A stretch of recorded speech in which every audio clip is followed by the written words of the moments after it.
Hi, everyone, and welcome back to Onchain Alpha, a weekly podcast where we explore the world of on-chain data. We unpack valuable insights and novel applications of on-chain data together with the people who are building the most innovative data infrastructure, analytics platforms, and are writing your favorite threads and articles. Make sure to sign up to our newsletter at cryptosapiens.xyz. Onchain Alpha is made possible through generous support from Mosaic Drops, the Optimism Collective, and Bankless DAO. Today, we're talking to Adam Levy, producer of the Mint podcast and co-founder of Bello. Oh man, yeah. So you were asking, what have I been up to? Yes. Yeah. Well, I mean, so I just started recording podcasts again after a year hiatus, if you can believe that, and it feels good. You're a podcaster, and I want to touch on that too. Wait, have you because been binging your episodes on pods? Yep. Nice. Yep. Nice. Yeah, I think with the team over there, Lucas and Drew, what they're doing obviously is pretty rad. I was actually just talking about distribution to Eureka John, who's on stage with us just a few moments ago. Distribution is kind of the key, right? So if you can find a way to help people discover your content, engage with it, and kind of build community with it, I think that's the key. And I think Pods is doing really good stuff there. I think Zora is doing stuff there. I want to hear about like your recent experiment, because I follow you on Farcaster, obviously. And I saw you promote like 500 I guess NFTs, or at least for the first 500 people that minted that NFT, you'd be covering the cost. So tell me a little bit about that. But before we get started, give us an introduction to who you are, what you're up to, and then we'll jam about everything that you've been doing for the last couple of years and now. Okay, amazing. Well, thank you for having me on. That was a heck of an intro. I know we have so much to talk about, Humpty, and I'm very excited to be here. My name is Adam Levy, levy.eth on Ethereum, Levy on Farcaster, Levy Chain on Lens, Levy Chain on Twitter. I mean, we could plug it all. I got started in crypto in late 2017 when Bitcoin hit 20K for the first time, and was automatically mesmerized by how something could be trading so high, but then fell in love with the underlying technology. And that sort of like led me down the rabbit hole of crypto, Web3, and all the buzzwords that we like to use in the community. For the first, I guess, 2 years or so, 2.5, 3 years in the space, I was focused on building community events on my college campus, started the crypto club at USC, and then started working at a venture fund shortly after graduating, and got my first forte to working at what I guess like early stage investing looks like in crypto. And through that, I got exposed to content and started the show called Blockchain and Booze during COVID. And that sort of like spun my whole interest into building audiences in the creator economy in crypto specifically. So I left the fund, started this podcast called Mint. Mint today has about 30,000, a little over 30,000 subscribers on Substack. Many downloads across Spotify, Apple Music, and YouTube. And then more importantly, I've like spent a lot of my focus building an on-chain audience, linking Web 2 data to Web 3 data, and that inspired me to co-found Bello with my amazing co-founder Eli Farisi. And I guess in short, Bello helps you discover actionable insights on your on-chain audience. But that's a little bit about my story, how we got to where we are today. And that's huge, man. Hopefully that's like a good weave into the mix. That's perfect. No, I mean, having you on to me is special for several reasons. First of all, I first learned about the work that you were doing through the Mint podcast. I can't recall if like the Mint podcast had already been going on before Crypto Sapiens kind of launched a little over 2 years ago, or if it was around the same time or after. But all I know is that I was really enjoying the conversations that you were hosting and the people that you were bringing on. And I think for any podcast host, that's kind of like the holy grail. Is that, can you find really interesting people doing important work that are able to talk about it, in a fun way? Because if they're going to sit there and kind of like preach and in a monotone voice, so at least for me, it's not fun. And I think you're able to do all three very well. Beyond that, you started experimenting with on-chain media very early. I think one of the things that you were doing is you were issuing NFTs to your listeners through your website. And then I remember you mentioning how there were tons of insights that you were getting from these NFTs, right? You would be able to then track or analyze the wallets of these people and then understand your listeners better. And I wonder if that kind of was the inspiration for Bello. And since Bello has gone live to the public now, and talk about that too, please. How have you found that that has helped with Bello as a platform and not just you having to go to these blockchain explorers and do the work? It's a great perspective. And for me, building the Mint podcast, ever since season 2, I started experimenting with rewarding my audience and my guests with POAPs. And I would have them fill out this form, and I would then airdrop them this token to play on the narrative of like, prove you were here before anybody else. And I rewarded 601 wallets with that POAP, and it forever marked the early support in my creative journey. And then, like you said, I started experimenting with then having people submit further forms on my site. And over a good amount of time, I was able to build a database of over 100,000 wallets linked to email addresses. And I had all this like extensive data in Web 2 across Substack, YouTube, and Spotify to understand my audience in Web 2. But when it came to understanding them in Web 3, I knew nothing about them and it drove me crazy. And at the time, I couldn't go query Dune because I don't know how to write a line of SQL. I couldn't go to the Nansons, the Moby tools, IC tools of the world because I don't really care about the financial trading activity. And a lot of the NFTs that I would give out were also free as well, right? So they had no volume that would then be picked up on these huge data aggregators. So building Bello was very much of a sheer of like being really pissed off that I don't have a way to understand my audience, and then working with Ellie to help solve that problem and now solve that for many, many others. And it's been quite the journey so far. I think one of the things that I learned early on was as I was building like my Lens protocol island, when Lens was like really popping off, and as I was building my HubSpot CRM island, and as I was building my podcast NFT island, I had all these like individual hubs on Ethereum, and I realized that I was the link between all of them. So I was the platform, and wherever I would go, my audience would then shortly follow. So I can send an email out, and regardless if I built that audience on Zora, I can then send them to my own website where I had third web contracts, or I can then send them to Lens to follow and engage with the post that I made. And then I realized like I was the center of my on-chain world, and I figured if I knew more about the interactions and the breadcrumbs that they left in their wallets, I could piece that information together to create better content and find more sponsors that were aligned with the things that they were interested in on chain. And like that led me down the rabbit hole of like, wait, I'm just a creator. Like anybody whose business is predicated on wallets will need to understand this and understand who their on-chain audience is, whether it be the wallets that are authenticating through their website via Dynamic or Privy, whether it be the commemorative NFTs that they launch on Zora, whether it be the people who subscribe to their channel on Farcaster. The wallet is the unit of value that links that entire value chain together, and understanding that entire top of funnel is very much what we're focused at Bello. Yeah, okay, so obviously there's a lot I want to unpack there, but you said one thing that to me is, I think, part of the problem in Web3 for which you're solving. You're one of the people that are solving a solution for, and that's no-code tools.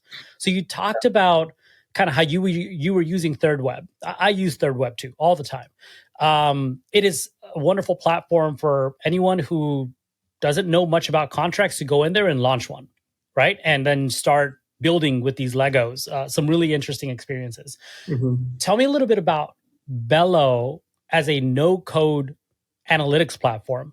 Hopefully I'm describing it correctly. If not, correct me. And why that's important compared to maybe some others that require for you to understand some coding. And I'm gonna shout one out, Dune. I think super powerful, wonderful tool. Love the people over there. I'm gonna have Andrew here on the show pretty soon. So this is no diss to them, because absolutely not. They're building a really cool tool, but it's not for everyone. So right. How does Bello stand apart and create value for those of us who may not be the most proficient coders? Bello's data and charts and metrics are very opinionated, we have a question first approach to building product. And we try to think of what questions do you want answered on your on-chain audience. It's very simple. And at Bello, the thing that very much sets us apart from somebody like Dune or Nansen is that we create insights that inspire action. The way we inspire action and the way we empower users to take action is through helping them distribute their messages, whether it be through something like XMTP or having Twitter handles linked to wallet addresses. We allow them to take action on the data. So in very simple terms, when somebody comes to Bello, it's a very three-step process to seeing value. The first step is you enter Bello to define the audience you want to target. We have over 10 million profiles in Bello for you to add contracts, upload wallets, and really build this custom cohort of users that you want to either understand, or maybe it's your own users or a complementary competitive community that you want to discover. From there, we show you a comprehensive list of insights and metrics that are designed for you to come up with ideas to take action, right? And with that, we have a variety of no-code filters to actually segment wallets, either based off their Twitter handles, based off their following, based off their net worth, the communities that they're a part of, how long they've held the NFT, how much revenue they've generated for you, to really isolate and pinpoint your most loyal community of collectors. And then from there, the final step is we empower you to engage them, like I said, either by broadcasting messages, either through Web 2 platforms or Web 3 platforms. So it's really a three-step process to discover, it's to define, discover, and engage. Like that's how we try to sum up the value that we create at Bello. Going back to discovery, going back to, I think, a word that you used, and I know I certainly used in the beginning, in distribution. I mean, I think distribution is the holy grail for, Web3 in general.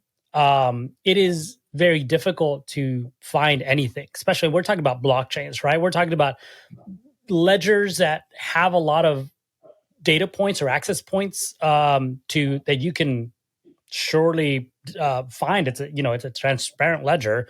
You can access it permissionlessly, but it's so easy to understand. Tell me a little bit more about Bello as an opinionated platform, because I think that's a really wonderful framing of it. How do you see those opinions changing or evolving over time, based on, the natural progression of the development of the product, but also community feedback? Yeah. So our approach has evolved tremendously since we got started at ETH Amsterdam's hackathon in April of 2022. Like that's where Bello kicked off. And we started with a simple vision of empowering music artists with on-chain data to understand who their collectors are. It's since evolved to help a wide spectrum of users, from communities, marketplaces, protocols, etc. And the funny thing is like a lot of these stakeholders, they may seem different based in size, but a lot of them have very similar questions that they want answers to have. So in many respects, like the way we alter our strategy is just by seeing very simply what's trending. Loyalty and points are trending. If you're an NFT community like Fluff World, you want to understand across the 6 or 7 pieces of IPs that you've dropped, how many have collected at least one of every single contract that you've deployed. Funny enough, like a good amount have done that, right? So maybe those are the folks that I should be allow listing for my following project, or rewarding with some type of pre-mint spot, allow list, whatever it may be, just as a thanks for being a part of every single contract that we've deployed. Farcaster's hot. People are building on-chain audiences, right? And they have been for an extended period of time, but now more individuals are building on-chain audiences. They want to understand who are these users that are following me on Lens and on Farcaster. So being able to build a cohort not only of your own followers, but of the channels that people are following and people that you respect and look up to as a point of influence, understanding who their followers are and being able to analyze that is a really key thing. And the beauty behind all this is like all this data is public, right? So it's one thing to build an aggregator and ingest all the data. It's another thing to build proprietary insights and labels around that data to contextualize that information to understand what's happening on chain, right? So it's not just about seeing volume, right? Or like transaction count or unique wallets. Like that doesn't matter. And like it matters, but like there's so much more data on chain. In fact, there's more data, Web3 data uploaded every single day than TikTok, Twitter, Facebook, and Instagram combined.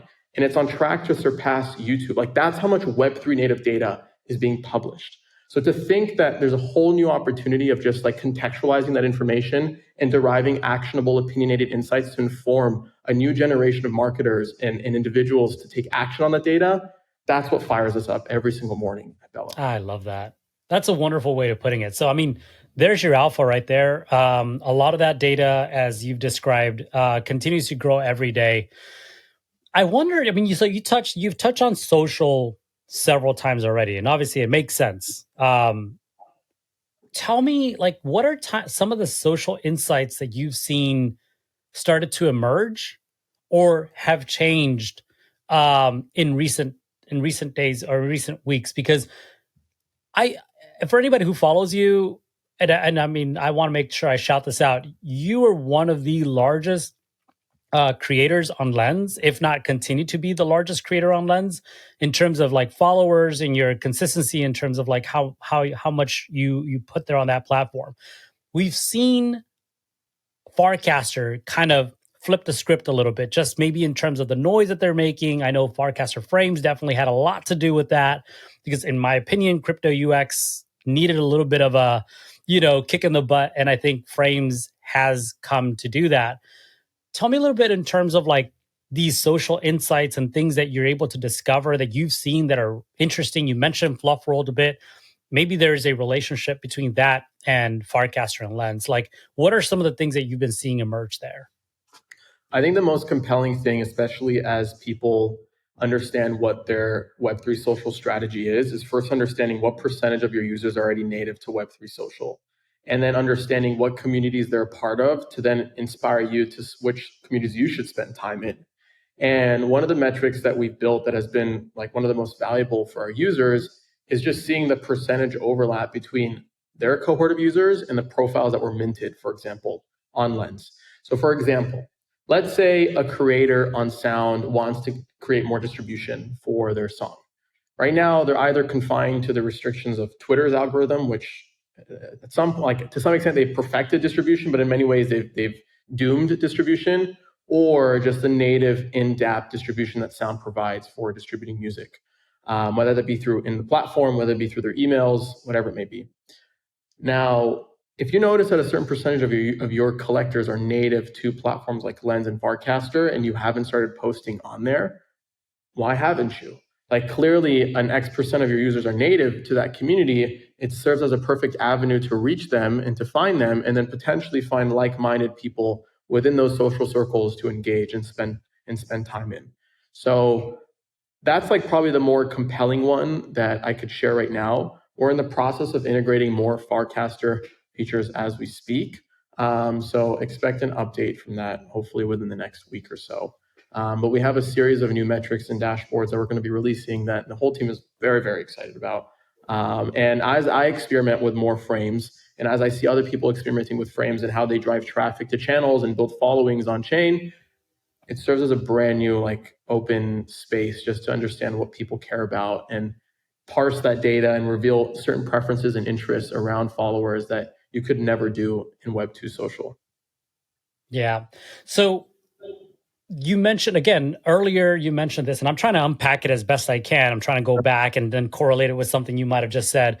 One of these things that you brought up earlier is the work that you were doing with traditional data, financial data early on in your career, and then the work that you're doing now with social data. One of the things that I've seen, let's call it an Anson, right, is the ability to follow a wallet to basically replicate some of the actions of a wallet, kind of degenerate, but maybe I can get lucky and increase the value of my funds if I imitate a really good trader. Mm-hmm. How does this work in a social setting, right? Because we're talking about social insights. Mm-hmm. And you can tell me maybe Bello's already doing this or maybe not. Maybe it's on the horizon. How can you leverage on-chain data and social insights to become a better creator, to improve the way that you connect with your audience? If you realize that a certain percentage of your users are either engaging in certain channels, having certain conversations, buying certain things, from a pure creator perspective, if you're a podcaster, you're going to want to create content around that. A good example is like even before Farcaster Lens were a thing, I noticed that a certain percentage of my audience, aka my wallets, were collecting things on Zora. And I had never really created content around Zora or had the founders or team members from Zora on the podcast. And I noticed when I brought individuals on the podcast from Zora, those episodes got 40 to 50% more downloads than the typical podcast episode. So I was able to use on-chain data to then inform my content strategy off-chain and then deliver better content for my users based off what they were trading. Another good example is that if you see your community, like in a more recently trending basis, purchasing certain NFTs or buying tokens, bring the founders of those communities to your podcast and create content around that, because clearly there's an affiliation. And there's nothing more fresh than seeing what they're trading and where they're spending their money, because chances are they're more likely to engage with that because they're more receptive to it. So I think another example is like once you start building a substantial database of wallets that are tied to your activity and your content on chain, I think you start opening up yourselves to richer opportunities to create more aligned campaigns with sponsors. So a good example is somebody like Diana Chen from the Rehash podcast. She uses Bello actively to understand who are the people participating in her joke race content and the people collecting her podcast NFTs. So she combined, again, she has multiple touch points where she builds an on-chain audience. She brings all those touch points to her top of funnel, analyzes them through Bello, and I was able to see that a certain percentage of their users are native to Zerion. So what did she do? She went to Zerion and then sold a $20,000 sponsorship to Zerion, showing the data that I now reach a certain percentage of users directly to my community. Either you're going to work with me or your competitors will, right? Obviously, I don't think she did that, right? But like that's how I think, ruthlessly, right? From like a pure, like I got to make ends meet for my creative endeavors. So either we want to work together, right? Or we're going to have competitors, right? Or complementary products work together. So these are some like the Onchain, and we have an entire case study on that on the Bello site as well under case studies. So that's a really compelling point. There's many other instances I can run through, but I think those are like, because you asked about creators, I think those are like the most compelling cases right now. Yeah, that's great. And I appreciate you shouting out Diana, because I think she, like you, is one of my heroes when it comes to, creators and curators, I would say, in this space now, in terms of not just the content that they produce, but also the technology that they've adopted and integrated to their flow. I think that's great. And you've also talked about Joke Race. David and team, what they're building over there is tremendous. I really love it. I think crypto needs to be more fun, and that's a really cool kind of tool to make engagement a little bit more fun, a little bit more palatable, and because governance isn't necessarily always fun, but yeah, that's always really cool. We've also been talking about Farcaster and Lens. You recently tweeted something or posted something on X that talks about the integration of XMTP. You also talked about a little bit earlier.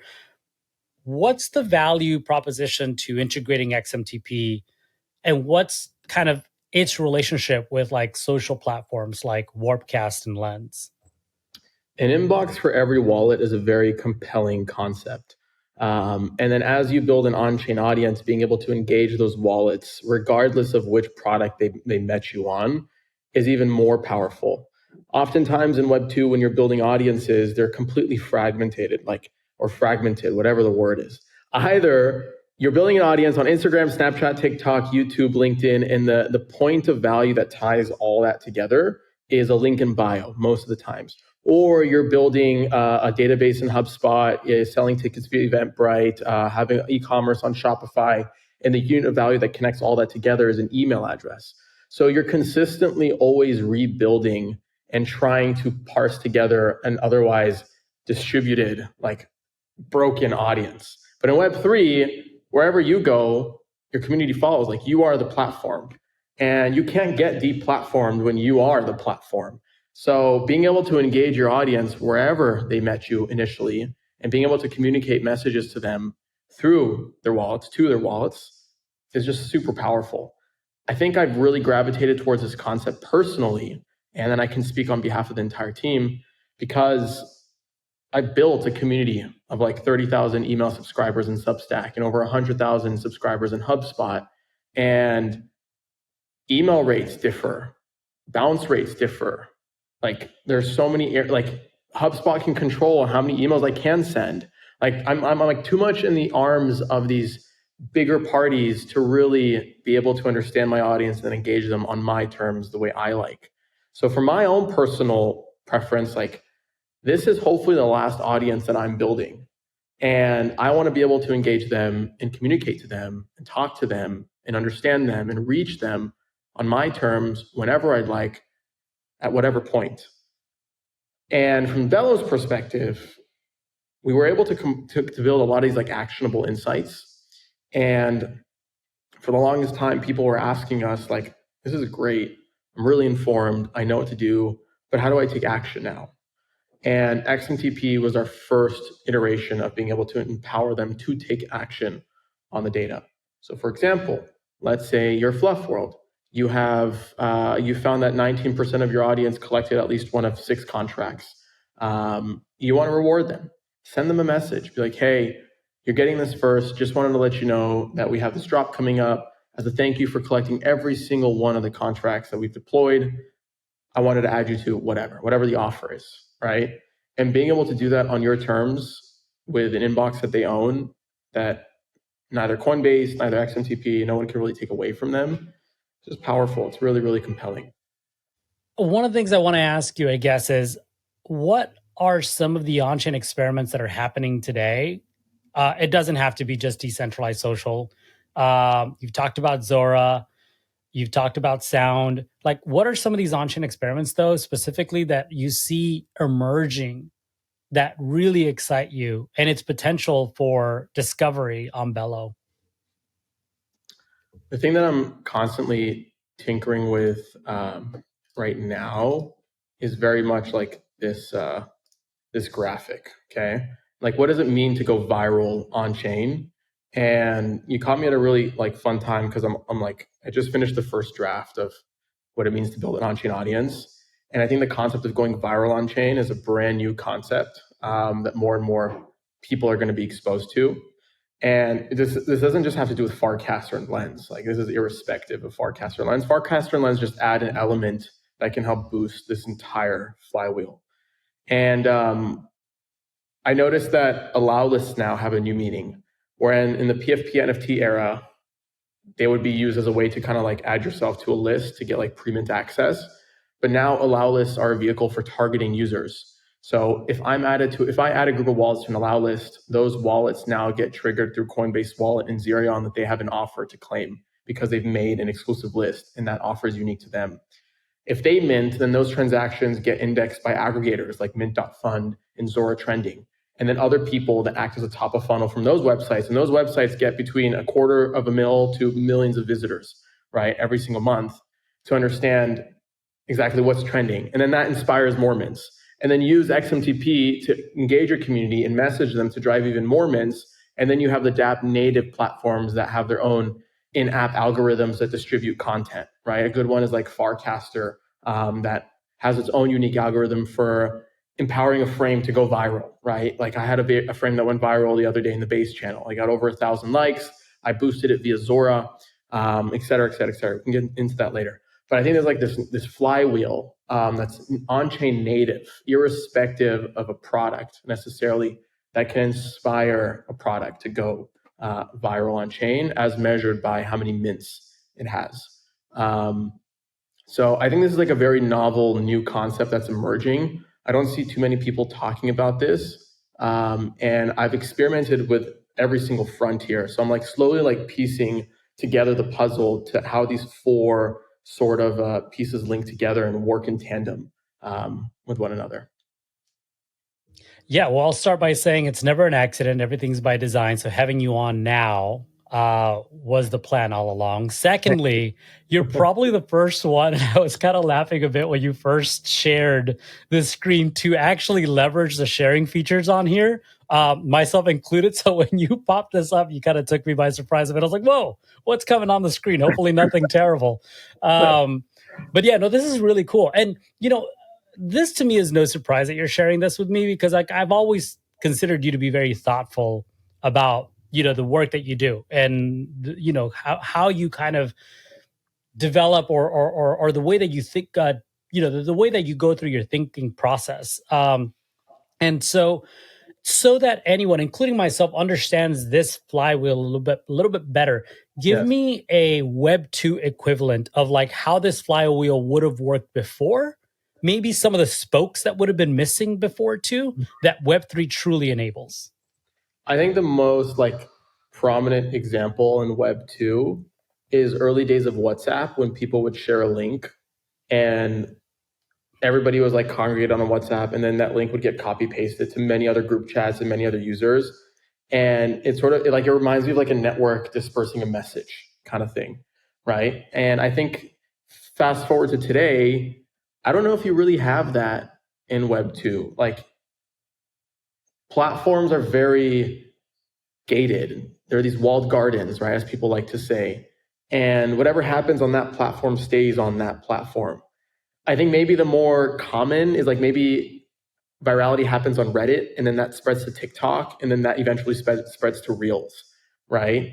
And a lot of like early internet humor stems on platforms like Reddit, or like now even more so, like a lot of the Gen Z humor stems on TikTok, and then that makes its way to Reels. I don't know if you're ever on your phone, like just like mindlessly scrolling, you're like, wait, I already seen this video. Like, why am I seeing this again? So I think like people are looking at other platforms for metrics that encourage that sort of like indicate virality, and then they repurpose that content, create new memes from it, and post it on another platform. It's essentially the same media, but it's just like copy paste, copy paste, copy paste. Whereas here, you don't need to copy paste. The underlying network is Ethereum, right? And like the products that are built on top of that, and I have like another graph if you want to see this graph. Bring it, man. Bring it. Let's see if I can pull this one up. And while you pull that up, I'm going to say I do everything possible in my power not to doom scroll. And so I have timers on social apps. I have black and white settings for these apps so that they do not look as interesting. I used to waste so much time where now I really try to restrict that usage in many ways. I can't delete them. Obviously, my family's on them. Right. But aside from that, everything is very limited. But go on, please share. I was just saying, like, the way people build on-chain audiences, I was alluding to earlier, like Web 2, you have walled gardens, and Web 3, you have open networks where very much like the foundational network is like Ethereum, right? And then you have all these sub-networks built, and then you have these products built on top of the networks. And when I alluded to earlier, like I was building small islands, like my Lens Island or my podcast NFT Island, whatever it may be, I can link all that value together because it's all built on the same network. So when people build on-chain audiences, I think that initial graph that I showed up of just like what it means to go viral, it's only possible because of an open network structure, or platforms could build in a composable manner and an interoperable manner. And that's very native and unique and a very innovative approach framework to crypto. Yeah. This is a really interesting I guess diagram here on the right hand side. One of the things that I wonder, because you could potentially think of these networks on the bottom being still the walled gardens that we have in Web 2, right? So whatever happens on Optimism, well, maybe L2s are a little different. Whatever happens on Ethereum is not so friendly with Polygon. Whatever happens on Polygon isn't so friendly, on Solana. What are your thoughts about like cross-chain vehicles? I have tons of thoughts on this because of my work in the decentralized identity space, right? And how these identifiers could open up cross-chain reputation, cross-chain and user experiences. But do you have any thoughts in particular about like the walled gardens that are the networks and how we can create bridges? Is it the data? Is it something else? It's something that I've also been thinking a lot about, because in theory, yes, it's another garden, but it's a much more expansive garden. It's a permissionless garden in many ways. But But to connect the value that's created on Solana to the value that's created on Bitcoin to the value that's created on Ethereum and all its corresponding L2s, I don't know. I don't know how that's going to work. I also am not bullish on products that try to get the user to manual link all that data. I don't think it's a natural behavior, and I can't imagine myself taking the time to link all that data. It can be very cumbersome and very annoying. So I'm not sure. In many respects, I'm hoping that Ethereum wins or a network wins, so like an underlying blockchain wins, so that we don't have to do this again, right? There's other products. I think it's called Delegate.cash, just released it. It's called, it's like a new ENS, basically, that allows you to link all your wallets to one identity, and then you could use that wherever. That includes, like, I think it's Solana also and Ethereum, if I'm not mistaken.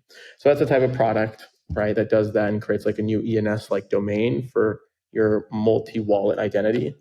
But yeah, it is a big problem. It is like another challenge with building a data product like Bello, for sure. Yeah, no, I mean, I'm always curious. That's something that's always top of mind. I personally have a multi-chain thesis for the future. I think that there will be multiple blockchains, not just Ethereum, though I think Ethereum is probably the most expansive and will continue to be just because of the amount of developer support that it has. I also think that there's some fundamental, more philosophical things that permeate Ethereum probably a little bit more widely than on other chains.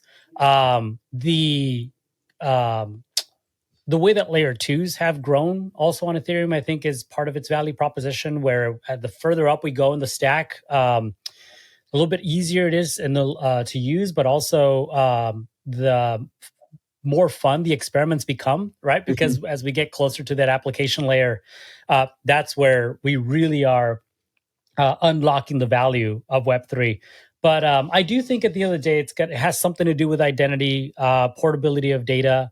And so for me personally, I'm always excited to see projects like Bello and like the experiments they will run to enable that interoperability.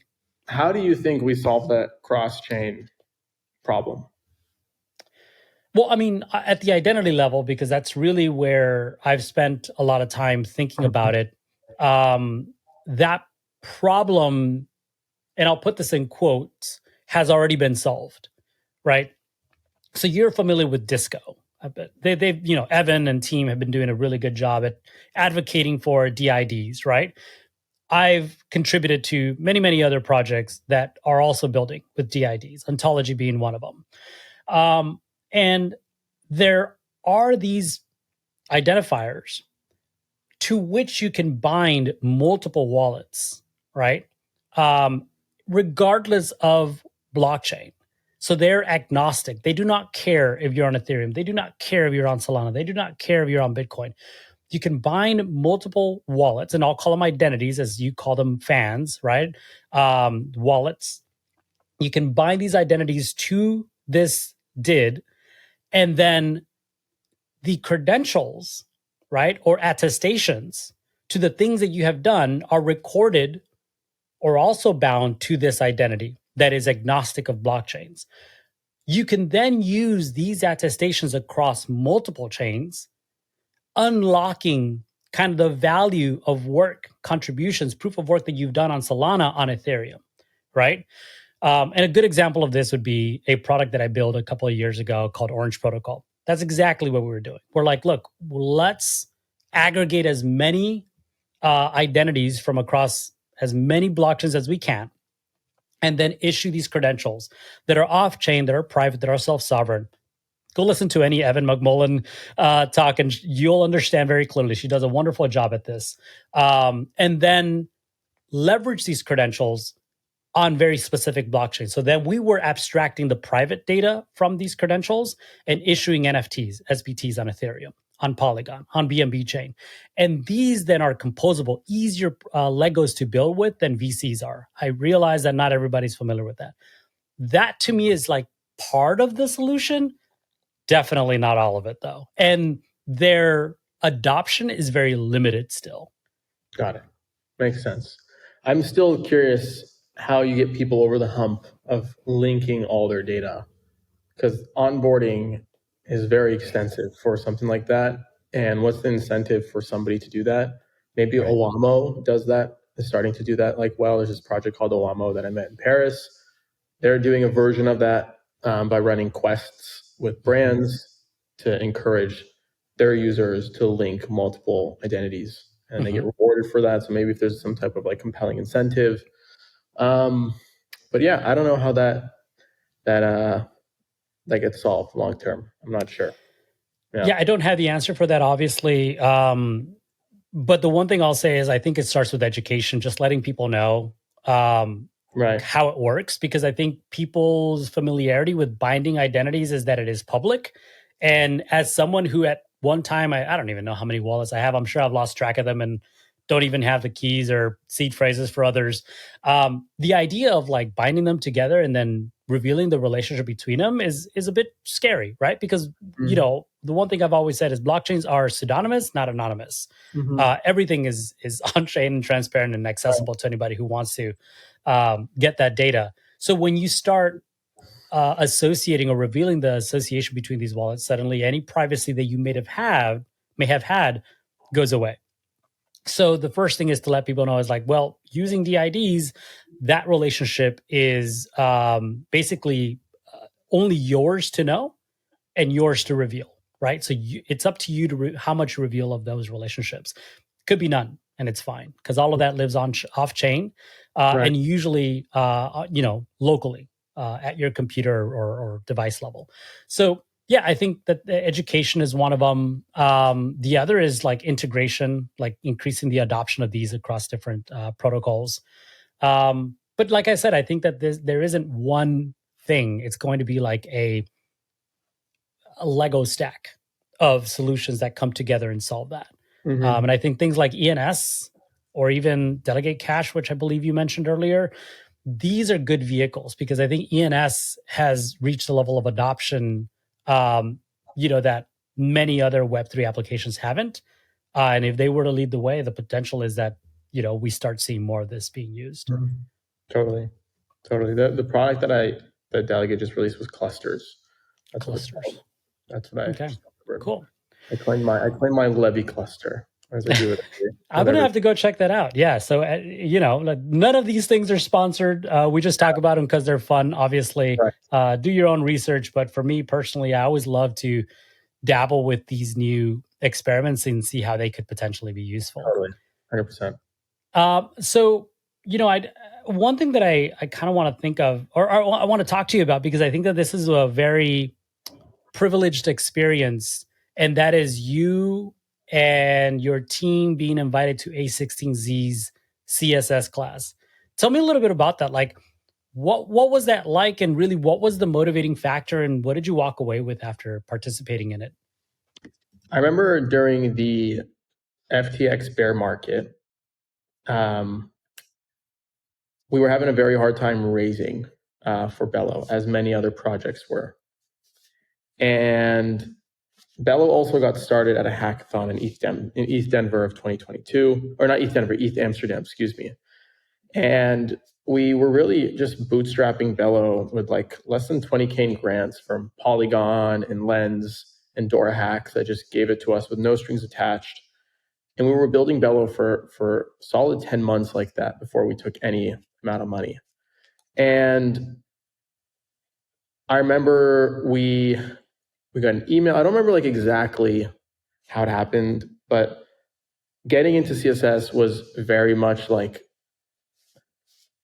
a light at the end of the tunnel kind of thing, because you can imagine that going at something for 10 months, not paying yourself $1, only paying for expenses, it can get pretty heavy very quick. And you start thinking, like, what's going on here? What's going on with the industry? How is our product going to grow when the entire market is down? How do we show viability for something like this? And getting to CSS was very like, it was a core milestone for Bello. And I remember when we got in, Ellie and I, we were so ecstatic and so happy. And despite getting funding, just being able to work with that team for an extended period of time the way we did was very rewarding. Like, it's hard to put it into words. So if anybody is considering on applying, 100% do it. I even wrote an article on my Mirror that basically says 5 reasons why you should consider applying to CSS. Because they give you money, they give you mentorship, they give you customers, they give you a network, and they give you life. What else could a product, an early stage company want? And before CSS, we only had a bunch of free users. After CSS, we got our first paying customers. So then it actually became like somewhat of a business now, versus an idea that we were just hacking away and seeing some sort of traction with niche communities. So overall, a very rewarding experience. And I feel like I could speak on Ellie and I, like Bello's a direct extension of that. And today we announced Tachyon as well. So Tachyon is consensus mesh accelerator. Even though we're a little too mature for a traditional accelerator, we more so joined to be involved in the mesh network of all their portcos that Consensus has invested in and all the resources that they have. So I see it as like building a network, right? And legs of support when we need it. Not that we need it, when we need it, kind of thing. And being able to have more people at the team that are excited about what we're doing. So shout out to Mesh, shout out to Tachyon, shout out to Crypto Startup School. You guys rock. I love it. Can we also shout out grants? Because, they are honestly what keep many of us developers and founders alive in the early days, and being able to maintain these ideas and products, keep us inspired. I know for myself and my team at Crypto Sapiens, grants have been, our lifeline. And with Mosaic, which we just announced our beta launch today, public beta, that is also sustained by grants. So let's shout them out. And maybe you can just speak a little bit more. I think you did maybe cover quite a few things, but a little bit more about like accelerators and their purpose. Mm-hmm. I think one of them, and maybe that's like the major topping point all conversation long has been distribution. I think you talked a little bit about the things that they help with in terms of distribution, both customer discovery. But if there's anything else, maybe you can touch on in terms of the accelerators. I think it's for Ellie and I, when we were creating our pitch video, because every project is required to create a pitch video. The thing that we really leaned into was Bello was born in an environment of people working on ideas on the weekend. Like, that's the environment that Bello was born in. It's an invigorating energy that was core to Bello's heartbeat. Like, that's just what it is. And being able to be in that environment consistently for 3 months is the environment we knew that was perfect for a product like Bello and for founders more so like Ellie and I, because we thrive in that. Constantly felt like I was the dumbest person in the room, and being able to work with other really, really intelligent, credible backed founders, you're just like, I've so much to learn from everybody. And now we have like our own support system. So when you think about like distribution, every time we do something, we have a group chat of alumni just to send links to, and for everybody to hype everybody's posts up. And you feel like you have a community that's backing you. And A16Z Crypto did a really good job of curating a really selective group of folks that specialized in different things. So that's even really good of what they do at their firm. Like, they hire in a certain way that they only hire people if they've had like X amount of years of experience doing that said thing, so that everybody on the team serves a distinct purpose. It feels very similar to the alumni group that we have now. Like, if I need to understand smart accounts, right, I go to the portco that was smart accounts, right? If I want to know Farcaster, then I go to David Furlong. If I want to know wallets, I go to Capsule, right? If I want to know Phygital, I go to IYK and Kiki. Like, I have all these lists of mentors and friends that I can now reach out to that just act as a support system. And even beyond that, I think just like one thing that was unique to us that maybe you guys will hear more about in 2024 was we had an entire documentary crew following us everywhere. So there were like 3 or 4 teams that had this doc crew just like filming the day-to-day of building their company. And Ellie and I had the privilege of seeing that and being around that. So who knows what sort of distribution that may bring to our storytelling side of things. But it's hard to really quantify like exactly like what this value is worth. But I support it. It's like a no-brainer. Yeah, it's interesting. You mentioned, I guess maybe how you felt going into A16Z's crypto startup school, and now you going into Tachyon, the mesh accelerator, but you're going in at different levels, right? You're going in maybe at the capacity of which you saw others at CSS. Right. So you're almost, and maybe not necessarily, you're not expected to be, but you're almost a mentor to others that are coming in, and this is the first time they're going through an accelerator, and they get to learn from you and Ellie and everyone else in your team who will be participating in that. I think that's wonderful. Totally. We're very excited about it. The Mesh team has been phenomenal to work with so far. Shout out to Ali, Diana, Matthew. You guys are all stars. Ali and I feel very, very strong about that. So excited where this new milestone takes us, for sure. Yeah. You also mentioned right at the start of of our talk, having gone to USC, and I know because I'm a LA native, I know USC is probably fight on. They definitely are one of the best schools for the network that they provide you. I wonder if there's like something you can say about that network compared to a network at CSS and the parallels between like traditional education and this much more emergent education that's happening in crypto. USC doesn't really have the strongest crypto network. I don't recall me ever like reaching out to anybody on LinkedIn. Maybe early on in my career, but I'll tell you what, like if it wasn't for USC, I don't know if I would be in crypto, because I sucked in the classroom. I got C's, D's, and F's on nearly all my exams. I barely passed, despite me trying very, very hard and like dedicating so much energy to studying. It didn't click with me. So instead of killing myself in the classroom my first semester, I was like, I'm just going to go spend time doing like extracurricular stuff. Because I feel like if I would apply this energy anywhere else, I feel like I'd get higher return of value on that.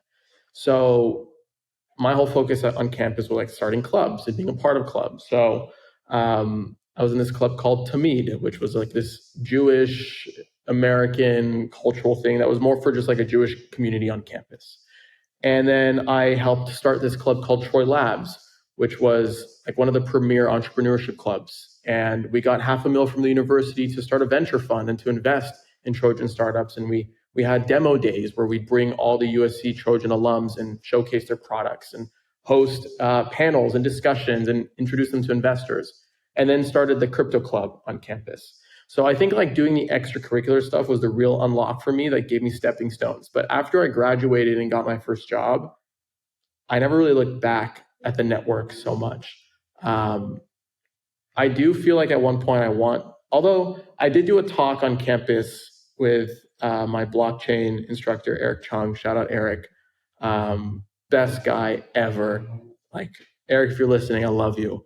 And that was probably like, if it wasn't for Eric and Professor Bhaskar and a couple others, I don't think I would be in the space right now. Eric taught a Solidity class on campus. And like, who the hell was teaching Solidity in 2018, 2017? But he did it, and he like put himself first before anybody else and was really like a shining light like that. So shout out Eric Chung.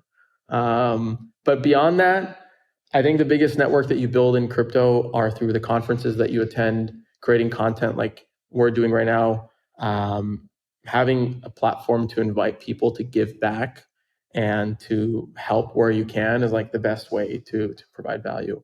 So I think like content that you're creating and inviting people on podcasts and giving them a platform to talk about their ideas it's hard to quantify in real time, but it has endless value. So I don't know if there's like many connections, but there's definitely similar themes between like being in a collegiate network versus like a professional community-based network like Web3. I mean, that's a closing if I've ever heard one. So I appreciate you, Adam, honestly, for coming on and not just sharing your story, but also the story of Bello. And we're so early. I'm excited to see kind of its trajectory and where it ends up. Web3 is constantly evolving, so there's just so many exciting opportunities, I'm sure, coming up for you and Ellie and everyone else involved. Anything that we missed? You talked about conferences. Is Bello and team going to be at ETH Denver? Where else can we find you? I'm going to be at ETH Denver, so if you're there, hit me up. Biggest thing I'll share on the Bello's front is that a couple weeks ago, we introduced Bello's public product to the world. And we revamped our entire product, revamped our entire infrastructure, introduced self-service onboarding, 3 pricing tiers, account admin types. Everything is just like public now. Like from being, I think it was 542 days in private beta. Now we finally have a public product, and we've learned a lot throughout those few hundred days. And we still have a lot more work to do, but we're at a really good point now to take us to the next milestone. So if you're listening and you want to understand and engage your on-chain audience, your users better, go to Bello and start by building a search. It's free. Anybody could use it. And then if you want more, like engage with wallets, you can sign up for a 7-day free trial and go crazy. Well, that's it. All right. Thank you so much. This has been really wonderful learning from you. I appreciate you. I appreciate you having me on. Thank you for inviting me, and this has been great. Thanks.